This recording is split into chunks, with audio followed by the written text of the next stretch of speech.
브라흐마나의 장 개송 383 산심 깊은 한 브라흐민 이야기.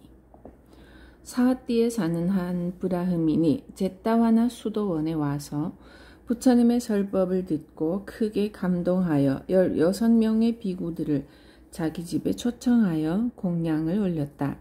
이때 그는 비구들의 밭달을 하나하나 받들면서 존경하는 아라한 성자님, 여기 앉으시지요 하고 말했다.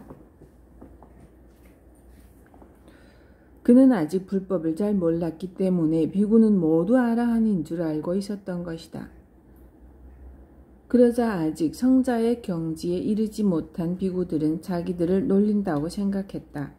성자의 경지에는 올랐지만 아라한까지 이르지 못한 비구들은 이 신자가 범부와 성인도 구별할 줄 모른다고 생각하여 불평이 많았다. 그래서 비구들은 그 뒤로부터 그의 집에 가지 않았다.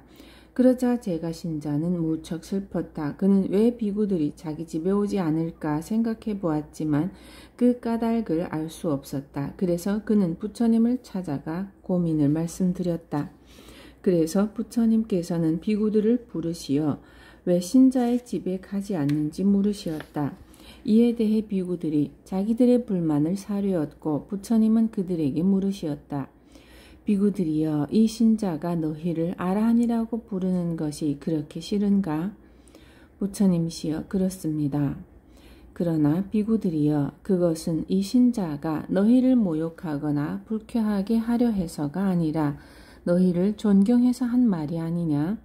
그러므로 그 말이 허물이랄 수는 없느니라. 비구들이여, 너희는 이 같은 신자들의 존경에 걸맞는 노력을 통하여 마침내 생사윤회를 끊고 아라한과를 성취하여야 할 것이니라.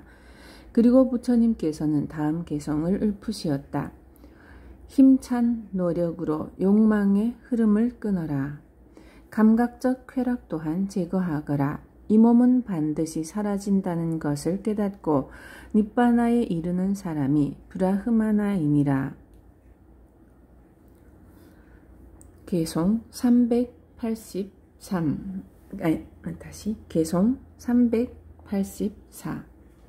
30명의 비구들 이야기.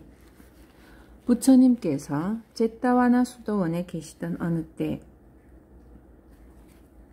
30명의 비구들과 관련하여 개송 384번을 설법하시었다. 지방에서 수행하던 30명의 비구들이 부처님을 뵙기 위해 사와띠 근교에 있는 제타와나 수도원에 왔다. 이때 사리푸타 테라는 이들이 아라하타 팔라를 성취할 때가 되었음을 알고 부처님 앞에 나아가 부처님께 큰 절을 올린 다음 이렇게 여쭈었다. 부처님이시여, 부처님께서는 두 가지 담마에 대해 자주 설하시었습니다. 이제 그 두 종류의 담마에 대해 다시 한번 설해 주십시오. 이에 부처님께서는 말씀하시었다. 사리푸타여, 그것은 사마타와 윗바사나를 가리키느니라. 그리고 부처님께서는 다음 개송을 읊으시었다. 두 담마를 수행하여 그 한계를 넘었을 때 브라흐마나는 자기가 모든 얽매임에서 벗어났음을 깨닫게 된다. 부처님의 이 설법 끝에 30명의 비구들은 모두 아라하타 팔라를 성취하였다.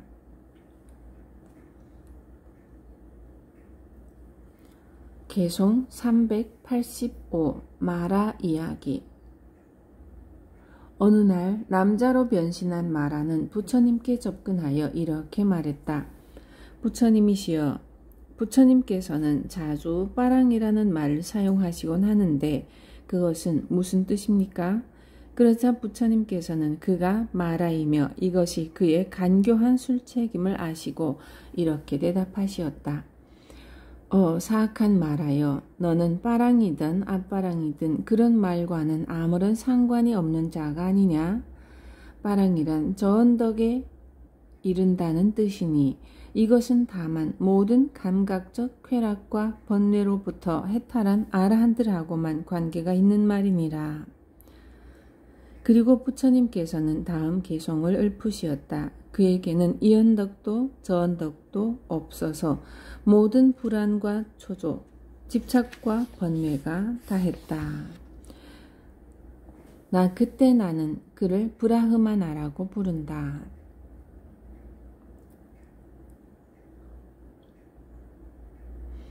개송 386 한 브라흐민 이야기. 어느 날 사와띠에 사는 한 브라흐민이 이런 생각을 했다. 부처님께서는 당신의 제자들을 브라흐마나라고 부르신다. 그런데 나 역시 브라흐민이다. 그러니 나도 비구들처럼 브라흐마나라고 불리어야 할 것이다.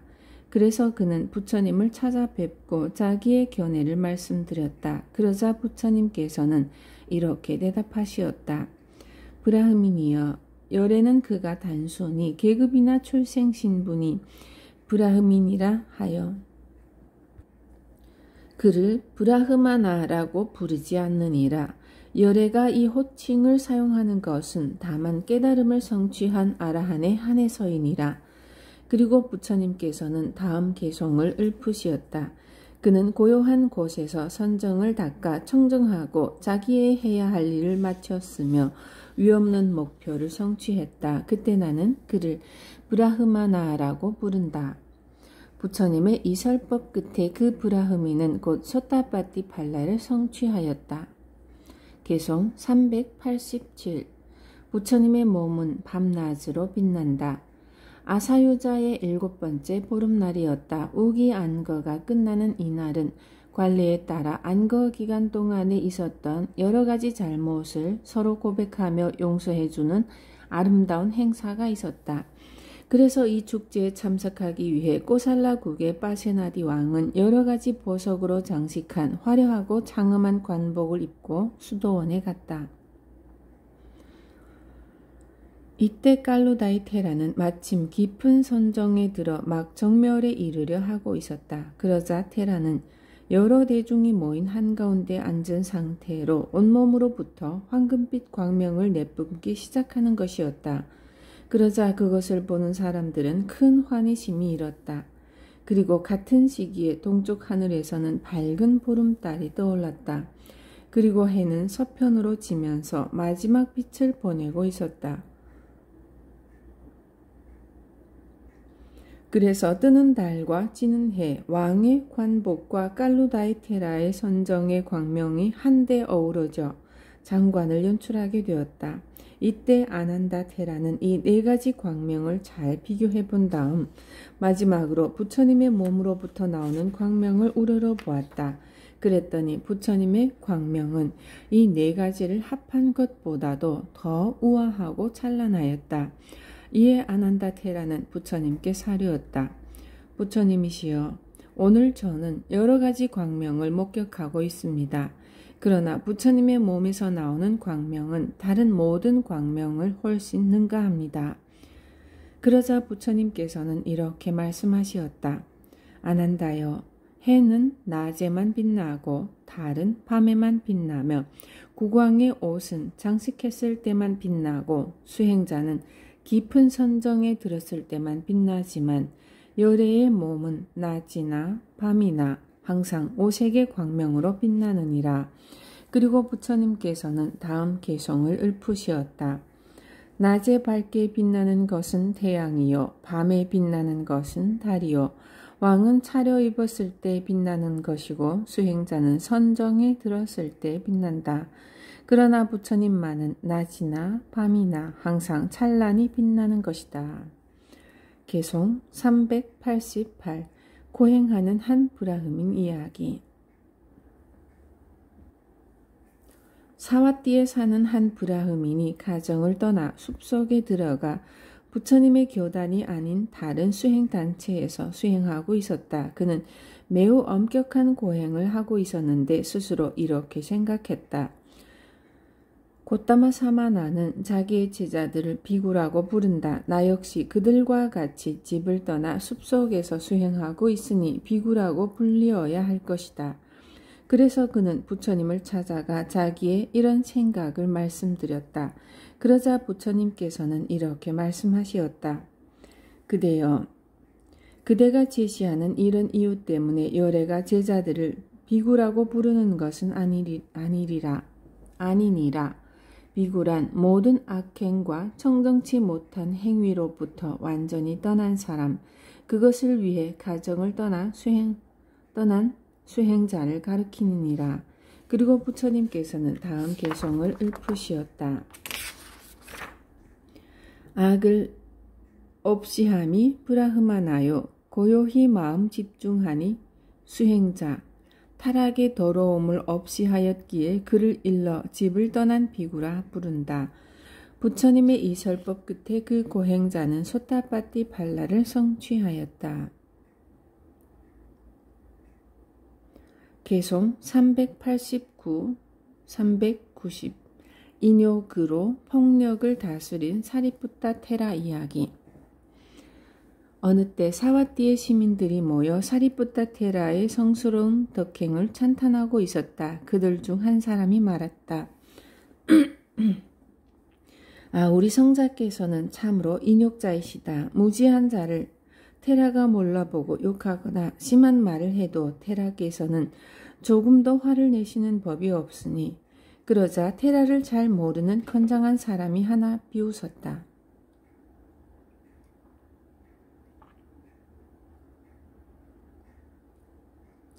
어디에 그런 사람이 있단 말이오. 우리 성자님이 그렇다오.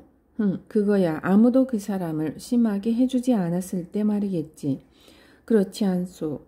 그분은 어떤 경우에도 화를 내는 법이 없소. 내가 장담하리다. 그렇소? 그렇다면 내가 한번 그 사람을 화나게 해보리까? 그건 당신 마음대로겠지만 당신은 절대로 성공할 수 없을게요. 그럴까? 나는 어떻게 하면 그 사람이 화를 내는지 잘 알고 있지. 그때 마침 사리푸타 테라는 탁발을 하기 위해 사와띠 성 안을 걸어 들어가고 있었다. 그것을 본 사나이는 곧 테라의 등 뒤로 다가가 테라의 등을 힘껏 내리쳤다. 그러자 테라는 이게 뭔가 하고 혼잣말을 할 뿐 뒤도 돌아보지 않고 그냥 걸어갔다. 테라의 자세는 조금도 흐트러지지 않았고 의연하고 당당하여 구겨진 구석이라고는 없었다. 그러자 이 같은 테라의 숭고한 태도를 본 사나이는 그만 울상이 되었다. 그는 마음의 큰 충격과 함께 뉘우치는 마음이 솟구쳤다. 그는 수치심으로 얼굴이 벌개져서 테라의 발 앞으로 달려가 엎드렸다. 테라님, 저를 용서해 주십시오. 무슨 일이 있었소? 저는 테라님의 인내심을 알아보려고 테라님의 등을 내리쳤습니다. 그렇소. 나는 당신을 용서하오. 사나이가 말했다. 그렇다면 테라님, 저를 용서해 주시는 뜻에서 저의 집에 가시어 공양을 받아주십시오. 그러리다. 이렇게 되어 사나이는 사리푸타 테라의 밧다를 받아들고 앞장서서 집으로 돌아가 테라에게 정성껏 공양을 올렸다. 이때 옆에서 사나이가 하는 짓을 보고 있던 신자들은 극도로 흥분했다. 그들은 외쳤다. 저자는 모든 폭력으로부터 떠난 우리 성자님을 까닭없이 공격했다. 저런 놈을 그냥 놔둬서는 안 된다. 저놈을 두들겨 패 죽여버려야 한다. 그들은 몽둥이와 돌멩이를 하나씩 손에 들고 사나이의 집으로 몰려갔다. 이때 테라는 공양을 끝내고 수도원으로 돌아가려다가 사태가 심상치 않음을 눈치채고 사나이에게 자신의 밧다를 들고 따라오라고 일렀다. 집 밖에서 사나이가 나오기를 기다리고 있던 신자들이 보니 그는 테라의 밧다를 들고 테라의 뒤를 따라오는 것이었다. 그래서 그들은 사나이를 두들겨 패줄 수가 없었다. 그들은 테라에게 사정했다. 테라님, 저자가 들고 있는 밧다를 돌려받으십시오. 신자들이여, 왜 그러시오? 저놈은 까닭없이 테라님을 때렸습니다. 저런 놈을 그냥 둘 수는 없습니다. 그렇다면 내가 당신들께 묻겠소. 저 사람은 나를 때린 것이오? 아니면 당신들을 때린 것이오? 테라님을 때렸습니다. 그렇소. 그는 나를 때렸고 나는 그를 용서했소. 그뿐이요. 그러니 당신들은 어서 가서 당신들의 일을 보시오. 더 이상 이 일에는 참견하지 않는 것이 좋겠소. 이렇게 그들을 설득하여 돌려보낸 다음 사리붓다 테라는 사나이를 집으로 돌려보내고 수도원으로 돌아왔다. 이 일은 수도원 내에 적잖은 파문을 일으켰다. 비구들은 분개하여 말했다. 어떻게 이런 일이 있을 수 있단 말인가. 죄 없는 테라를 때리다니. 게다가 테라께서는 속도 없이 그런 자의 집에 가시어 공양을 받아오시었다. 이제 사람들은 존경하는 마음이 없어져서 아무나 때릴지도 몰라. 비구들이 이렇게 이야기하고 있을 때 부처님께서 가까이 오시었다. 부처님께서는 무엇에 관해 토론하고 있느냐고 물으시었고 비구들은 사실대로 말씀드렸다. 그러자 부처님께서는 이렇게 말씀하시었다. 비구들이여, 브라흐민이 아닌 자는 다른 브라흐민을 때릴 수 없는 것이 사회의 규범이니 아마도 그 사나이는 브라흐민이었을 것이다. 또한 비구들이여, 누구든지 세 번째의 마가와 팔라 아나가미를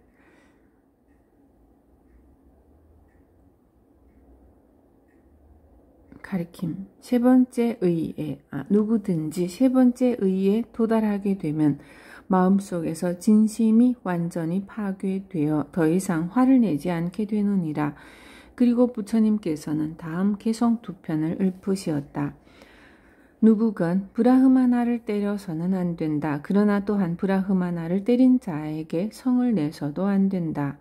브라흐마나를 때린 것은 부끄러운 일, 더욱 부끄러운 것은 자기를 때린 자에게 성내는 것이다. 브라흐마나로서 자기의 마음에 숨은 성내는 마음을 끊지 못하면 이익이 없는 것, 남을 해치려는 마음을 억제하는 그만큼 모든 두카 또한 곧 사라지나니.